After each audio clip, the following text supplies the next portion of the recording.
Assalamualaikum warahmatullahi wabarakatuh. Nama saya Rika Nabila Suraya dari Prodi PLB dengan NIM 221F10017. Di sini saya akan menjelaskan tentang layanan pendidikan untuk anak disabilitas tunanetra.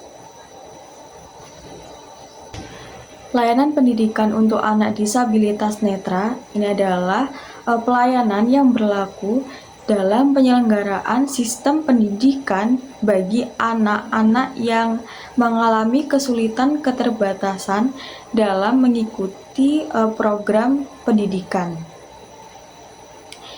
Dan dalam program pendidikan yaitu yang pertama ada jenjang pendidikan bagi anak disabilitas netra.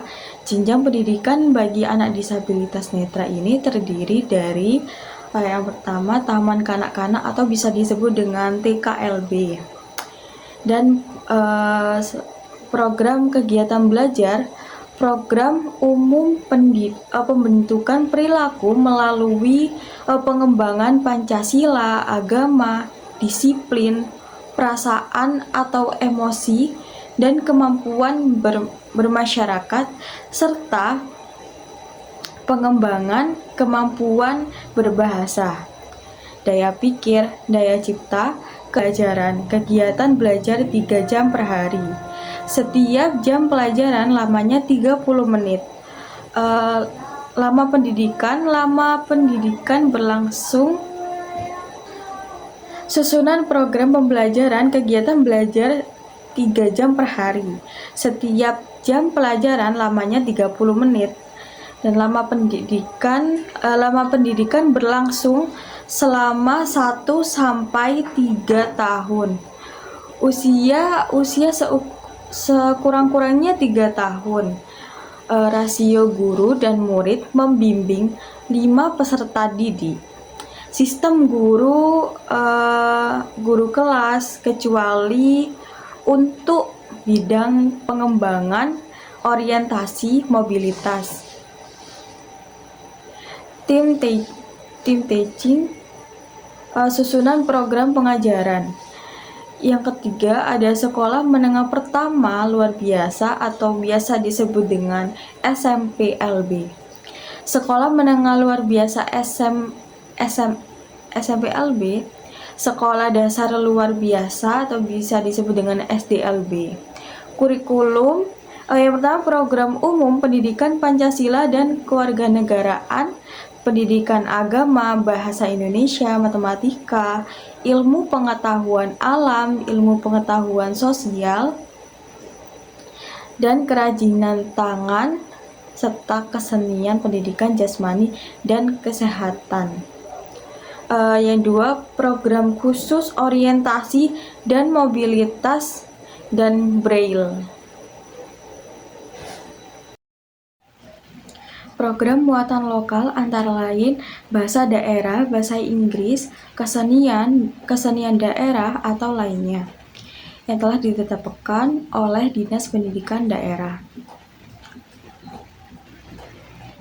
Susunan program pengajaran. Kegiatan belajar sekurang-kurangnya 30 sampai 42 jam. 2 jam pembelajaran tiap minggu. Untuk kelas 1 dan 2 setiap jam pelajaran lamanya itu sampai 30 menit. Kelas 3 sampai kelas 4 setiap jam pelajaran lamanya 40 menit. Lama pendidikan berlangsung selama sekurang-kurangnya 6 tahun. Yang keempat, usia sekurang-kurangnya berusia 6 tahun. Rasio guru dan murid yaitu satu guru mengajar maksimal 12 siswa. Sistem guru kelas kecuali untuk mata pelajaran orientasi dan mobilitas. Pendidikan agama, pendidikan jasmani, dan kesehatan. Tim teaching mengembangkan program pendidikan individual bagi siswa tunanetra yang membutuhkan layanan tertentu.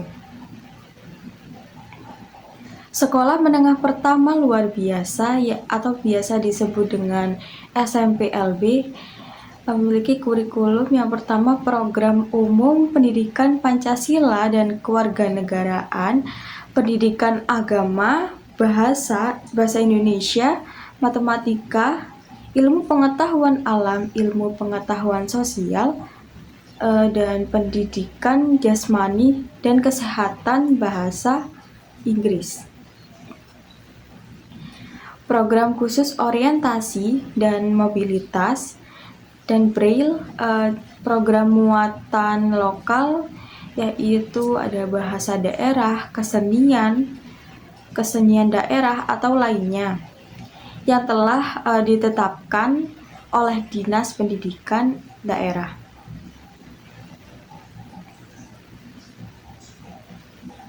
Program pilihan paket keterampilan rekayasa pertanian, usaha dan perkantoran, kerumah tanggaan, dan kesenian.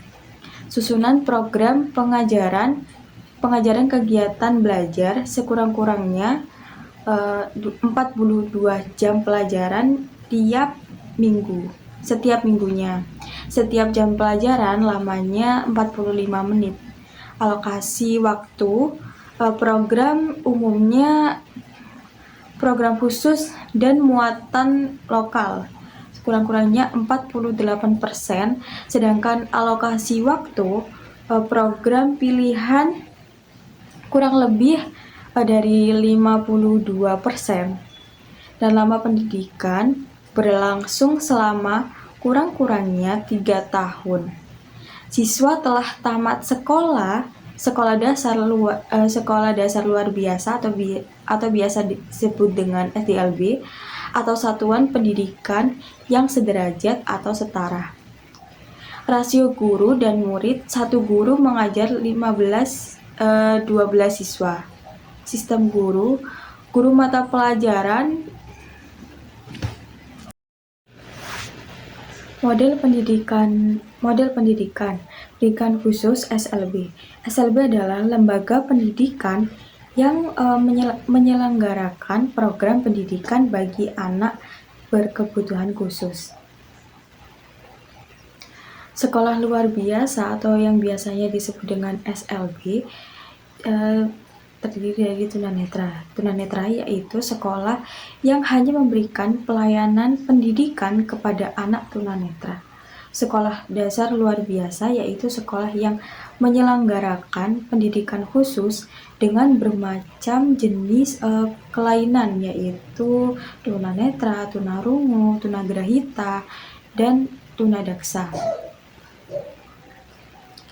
Pendidikan terpadu ialah model penyelenggaraan program pendidikan bagi anak yang berkebutuhan khusus yang diselenggarakan bersama-sama dengan anak normal dalam satuan pendidikan yang bersangkutan di sekolah reguler, yaitu seperti SD, SMP, SMA, dan SMK. Dengan menggunakan kurikulum yang berlaku di lembaga pendidikan yang bersangkutan, Kemendikbud nomor 2 pada tahun 1986 dalam pendidikan terpadu harus disiapkan seorang guru pembimbing khusus GPK atau guru PLB. Yang kedua, sebuah ruangan khusus yang dilengkapi dengan berkebutuhan khusus tersebut mengalami kesulitan di dalam kelas, maka ia dibawa ke ruangan khusus atau ruang sumber untuk diberikan bimbingan khusus, bantuan untuk memahami materi pelajaran dengan menggunakan alat bantu atau alat peraga. Pengayaan agar ketika anak belajar di kelas bersama anak awas, anak disabilitas netra sudah siap secara mental. Rehabilitasi sosial bagi anak disabilitas netra yang mengalami kesulitan dalam bergaul atau bersosialisasi. Guru kunjung di dalam sistem pendidikan luar biasa terdapat sebuah model pelayanan pendidikan bagi anak yang berkebutuhan khusus, yaitu dengan model guru kunjung. Model guru kunjung ini dilakukan dalam upaya pemerataan pendidikan bagi anak yang mengalami kebutuhan khusus di usia sekolah. Oleh karena itu, sesuatu hal anak tersebut tidak dapat belajar di sekolah khusus atau sekolah lainnya seperti tempat tinggal yang sulit dijangkau akibat dari kemampuan mobilitas yang terbatas. Yang kedua, jarak sekolah dan rumah terlalu jauh. Yang ketiga, kondisi anak tunanetra yang tidak memungkinkan untuk berjalan. Dan yang keempat, menderita penyakit yang berkepanjangan dan lain-lain. Pelayanan pendidikan dengan model guru kunjung ini bisa dilaksanakan di beberapa tempat, diantaranya yaitu yang pertama rumah anak tunanetra itu sendiri, pada sebuah tempat yang dapat menampung beberapa anak tunanetra. Ketiga, rumah sakit dan lain-lain. Kurikulum yang dapat digunakan pada model kunjung adalah model guru kunjung adalah yang pertama kurikulum PLB, kemudian dikembangkan kepada program pendidikan individual yang disesuaikan dengan kemampuan dan kebutuhan masing-masing.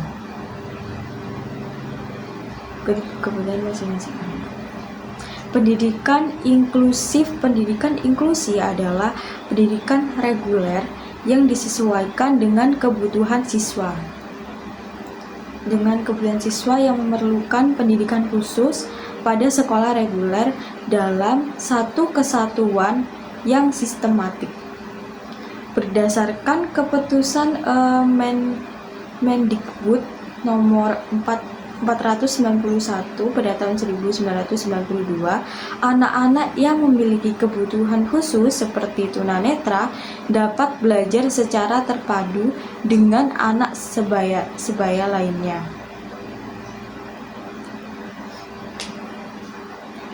Salah satu sistem pendidikan yang sama, layanan pendidikan di dalam pendidikan inklusif memperhatikan yang pertama kebutuhan dan kemampuan siswa.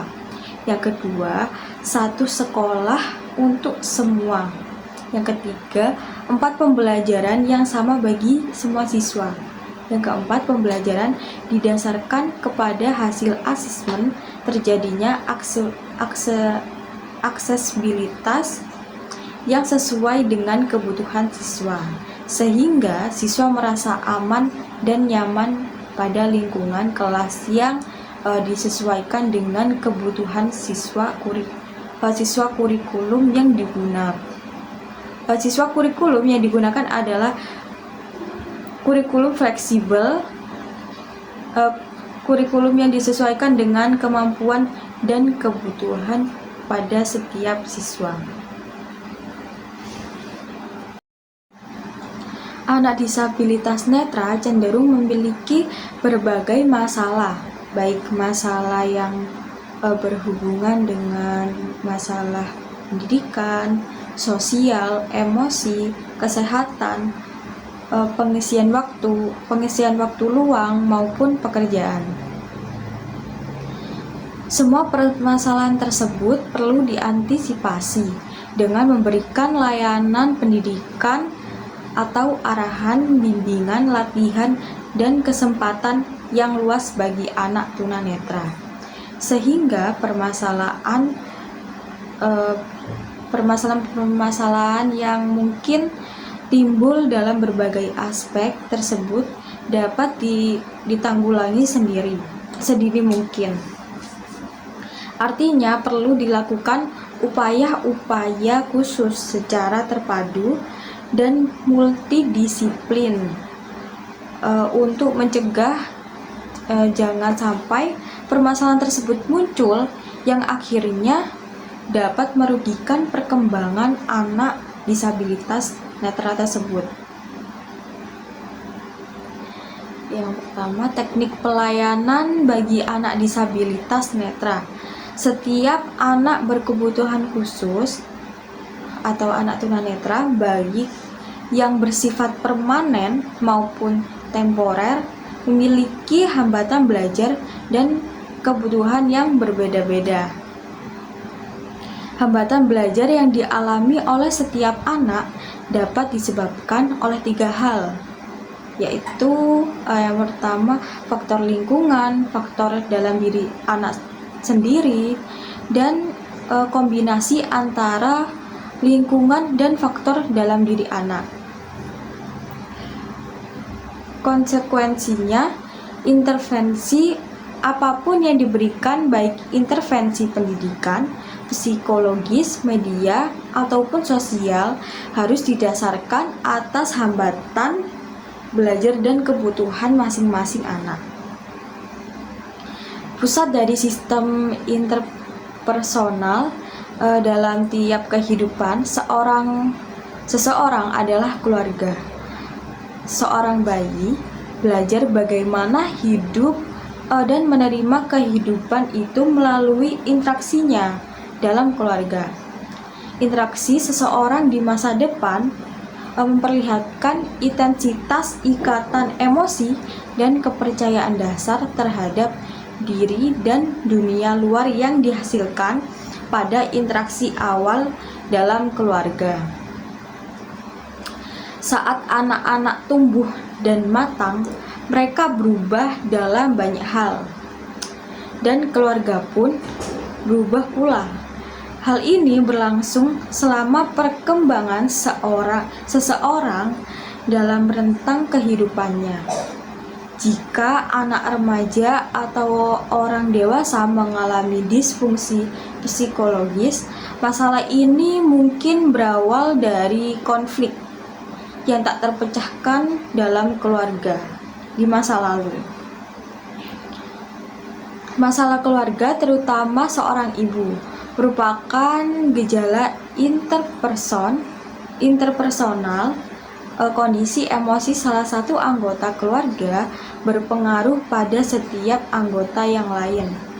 Bila satu anggota keluarga merasa tidak enak atau discomfort, maka hal ini akan mempengaruhi anggota lainnya.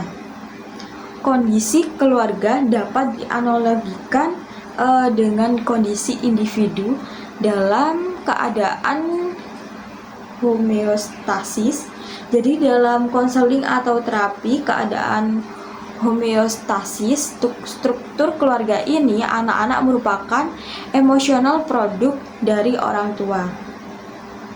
Perilaku manusia, terutama anak dengan hambatan penglihatan, merupakan hasil belajar sehingga dapat diubah dengan memanipulasi dan mengkreasi kondisi-kondisi belajar. Pada dasarnya, proses konseling merupakan suatu penataan proses atau pengalaman belajar untuk membantu individu agar dapat mengubah perilakunya supaya dapat memecahkan masalahnya. Prinsip pengajaran anak disabilitas netra harus berdasarkan pada keterbatasannya. Hal ini bervariasi luasnya pengalaman keterbatasan dalam hal mobilitas dan keterbatasan dalam hal mobilitas. Lingkungan. Untuk memenuhi kebutuhan tersebut, maka yang diperlukan yaitu ada 3 prinsip. Yang pertama, pengalaman konkret. Yang kedua, penyatuan antara konsep. Yang ketiga, belajar sambil melakukan keterangan. Pengalaman konkret. Karena kendala dalam penglihatan, maka anak disabilitas netra memerlukan pengalaman konkret dikarenakan penglihatan yang terbatas, maka beberapa objek nyaris tidak dapat dipahami secara konkret. seperti objek yang terlalu besar dan jauh, seperti gunung, matahari, bulan, serangga, dan lain-lain. Selain itu, anak disabilitas netra juga mengalami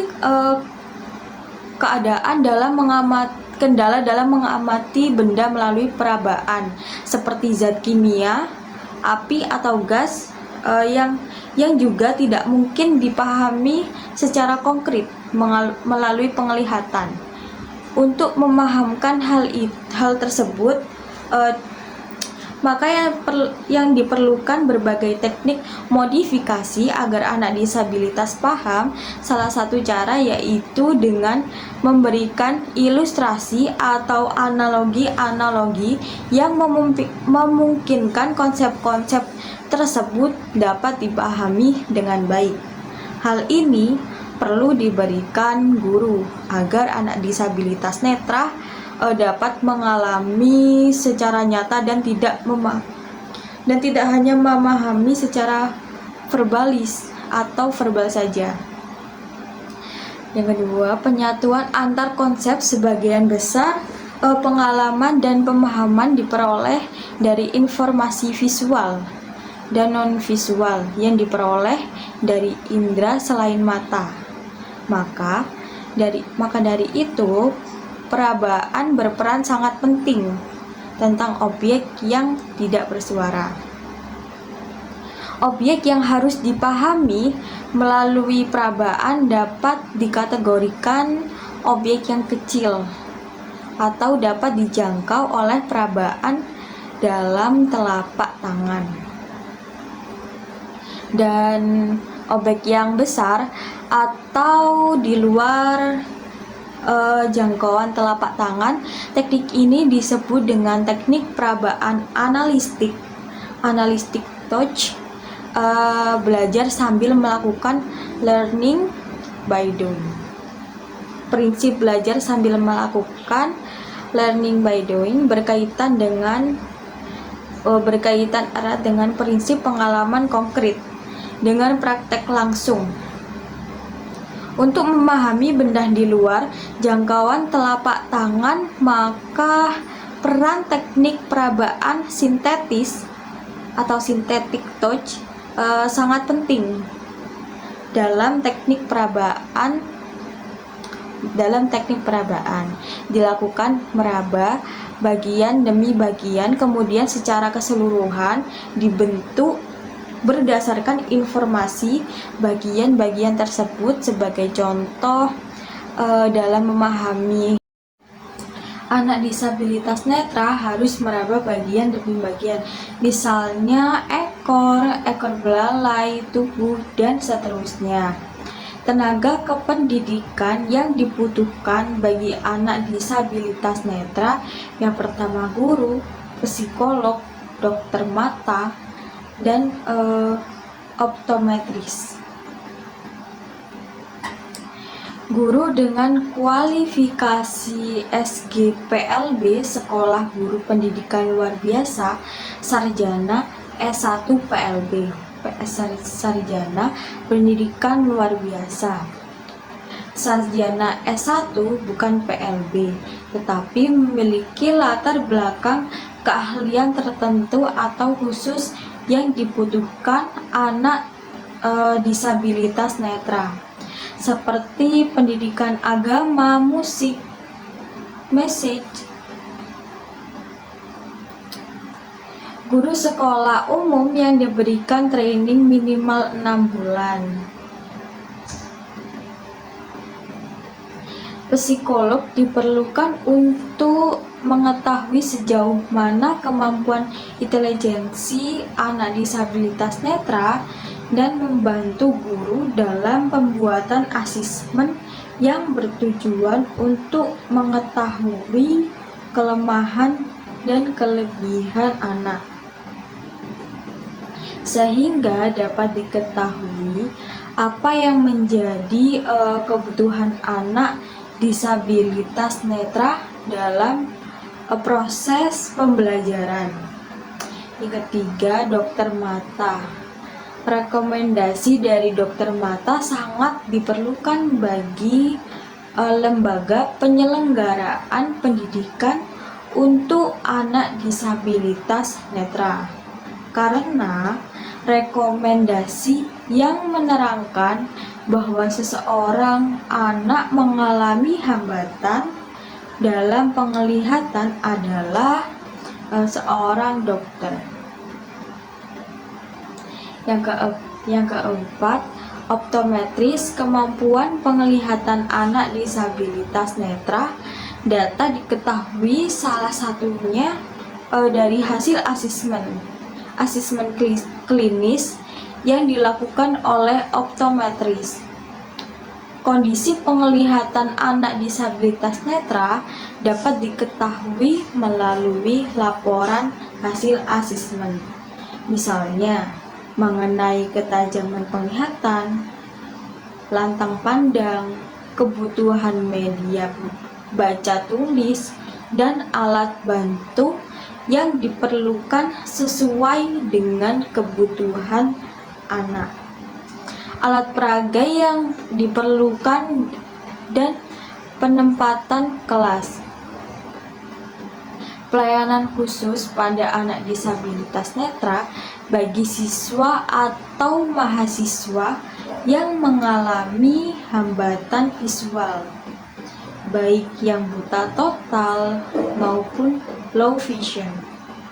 Sangat sulit untuk memahami segala hal secara signifikan. Menurut American Foundation for the Blind, mahasiswa yang mengalami hambatan visual membutuhkan seorang guru yang bersertifikat dan seorang ahli orientasi mobilitas. Yang pertama, selalu menggunakan nama saat berinteraksi bersama mahasiswa. Dengan cara inilah mereka akan tahu kita sedang berbicara dengan mereka. Misal, "Hai Ali, ini saya Ibu tadi." Dan serulah teman-teman sekelas untuk menirukan hal yang sama. Yang kedua, gunakan kata-kata yang merujuk pada penglihatan. Jangan hindari kata-kata seperti lihat dan lihat itu sama seperti mereka yang terlihat. Kata-kata ini harus menjadi bagian dari kosakata siswa buta untuk berkonotasi bagaimana mereka melihat, apakah dengan sentuhan, membawa hal-hal dekat, atau dalam percakapan normal. Seperti katakan sampai jumpa nanti ya. Yang ketiga, jangan memberi isyarat, selalu verbalisasi saat menulis di papan tulis. Selalu ungkapkan apa yang Anda tulis sehingga siswa memiliki akses ke informasi itu dan dapat mengikutinya. Gunakan konsep-konsep posisional dan terarah seperti di atas atau di bawah, di belakang, di depan, di kanan, dan lain-lain. Jadi gunakanlah kalimat-kalimat deskriptif seperti bola ada di samping pintu, alih-alih bola ada di sana, karena siswa tidak dapat melihatnya. Hindari bertanya, apakah seorang siswa dapat melihat? Hindari bertanya pada siswa yang buta, bisakah Anda melihat ini? Seperti mereka bisa melihatnya, tapi ganti dengan pertanyaan, dapatkah Anda menemukannya? Atau dapatkah Anda melihat beberapa bagian benda ini yang lebih detail? Yang 5, tempat duduk yang strategis. Guru harus memahami sisi kuat dari penglihatan siswa. Jika siswa mengalami dengan sisi mata kiri, maka dudukan siswa di sisi kanan kelas dan jauh dari jendela. Tempat duduk menghadap sumber cahaya matahari jendela. Idealnya di belakang mereka. 6. Kontras. Gunakan warna-warna yang kontras untuk semua hal. Dengan konsep berani, besar dan sederhana, gunakanlah bola terang dan kontras dengan lantai dan tangga dari awal hingga akhir. Diberi warna yang kontras, biasanya kuning. Biasanya dia berwarna kuning. Yang 7, ikuti pemimpin saat anak mengantri. Lihatlah anak untuk mengarahkan perhatian pada teman di depannya untuk menjadi pemimpinnya. Kemudian lihatlah anak untuk mengarahkan perhatian ke anak di depannya dengan mengikuti semua gerakan. Misalnya berhenti berjalan lurus, berputar, dan lain sebagainya. Selalu bergerak perlahan demi keselamatan.